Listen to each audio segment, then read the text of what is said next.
छात्रों, कल हम बतलाए थे कि परिमेय संख्या क्या होता है और संख्याओं के कुछ गुणधर्म के बारे में बतलाए थे, जिसमें हम संबरक नियम, क्रम विनिमय नियम, सहचर्य नियम, वितरण नियम और योज्य तत्समक, गुणात्मक तत्समक, योज्य प्रतिलोम, गुणात्मक प्रतिलोम के बारे में बतलाएंगे। आज हम गुणधर्म के जो 8 प्रकार है इसका हम विश्लेषण विस्तार से करेंगे, जिसमें हम संबरक नियम बतला चुके हैं कि संबरक नियम 2 या अधिक पूर्ण संख्या को जोड़ने पर या घटाने पर, 2 या अधिक पूर्ण संख्या को जोड़ने पर या घटाने पर कोई तीसरा पूर्णांक अवश्य आता है, जैसे कि 2 जोड़ 3 बराबर 5, अर्थात a जोड़ b बराबर c होता है। तो ये था संबरक नियम। अब हम संबरक नियम के बाद आगे चलेंगे क्रम विनिमय नियम में। तो क्रम विनिमय नियम में हम क्या देखते हैं, तो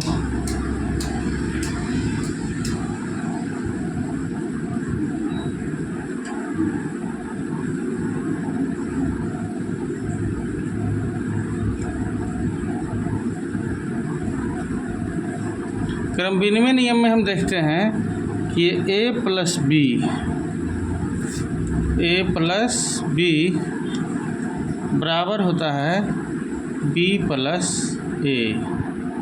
अर्थात यहाँ हम ये देखते हैं कि a प्लस b में जो क्रम है, पहले a है बाद में b है, तो उतना ही होता है जितना कि पहले b को कर दिया जाए और बाद में a को कर दिया जाए। क्रम बदल जाता है, इसलिए इसको हम क्रम विनिमय नियम कहते हैं। तो क्रम विनिमय नियम सिर्फ जोड़ और गुना पर आधारित होता है। क्रम विनिमय नियम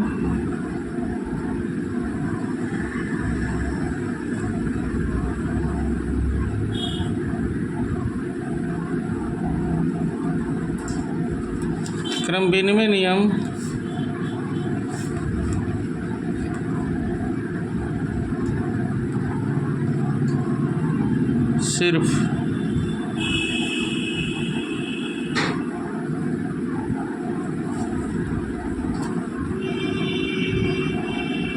जोड़ और गुना, सिर्फ जोड़ और गुना क्रम विनिमय नियम सिर्फ जोड़ और गुना पर आधारित होता है।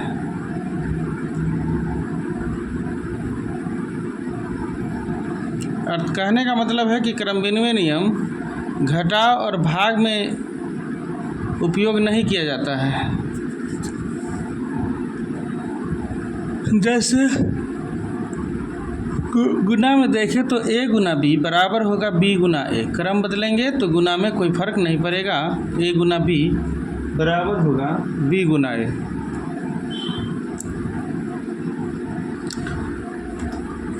संबरक नियम, क्रम विनिमय नियम के बाद हमको सीखना है सहचर्य नियम।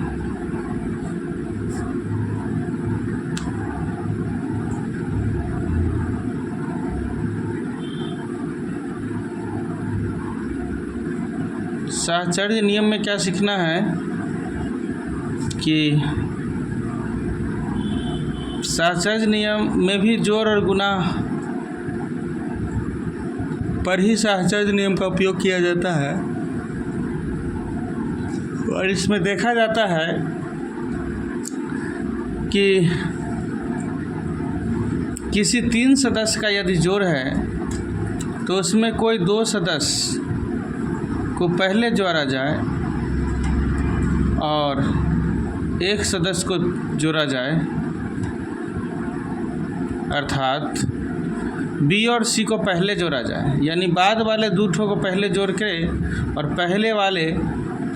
पहले को जोड़ा जाए तो उतना ही होता है जितना कि पहले वाले 2 ठो को जोड़ दिया जाए और बाद वाले बचे हुए 1 ठो को जोड़ा जाए तो उतना ही होता है।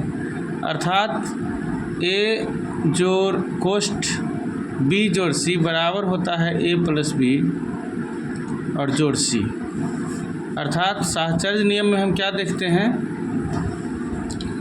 कि अंतिम वाले दो ठो पद को जोड़कर उसमें पहले वाले पहले को एक ठो को जोड़ा जाता है तो उतना ही होता है जितना कि पहले वाले दो ठो को जोड़ करके अंतिम वाले एक ठो को जोड़ा जाए। इसे ही साहचर्य नियम कहते हैं। और ये इसका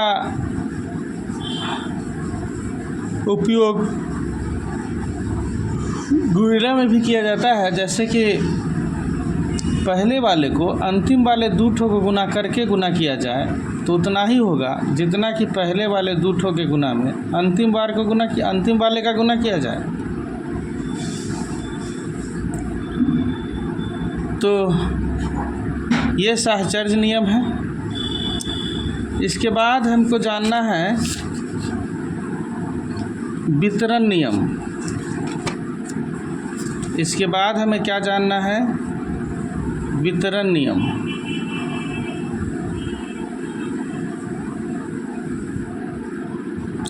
वितरण नियम का उपयोग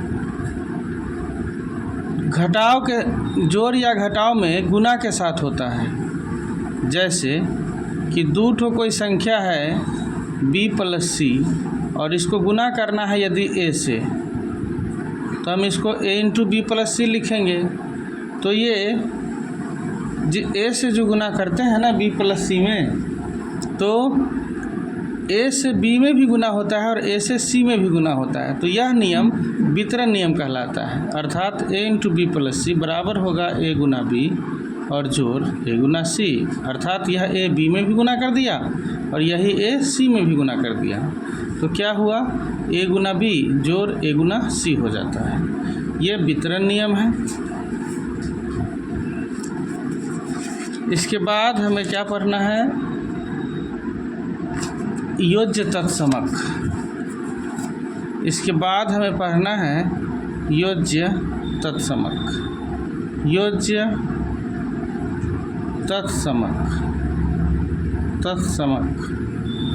योज्य तत्समक को पढ़ने के लिए तत्समक शब्द पर ध्यान दिया जाए।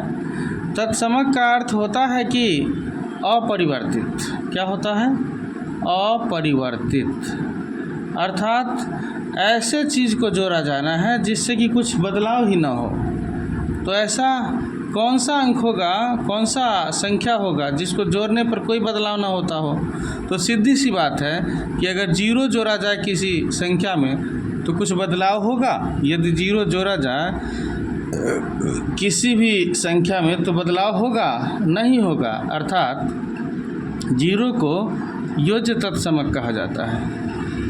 जीरो को योज्य तत्समक कहा जाता है। जीरो को योज्य तत्समक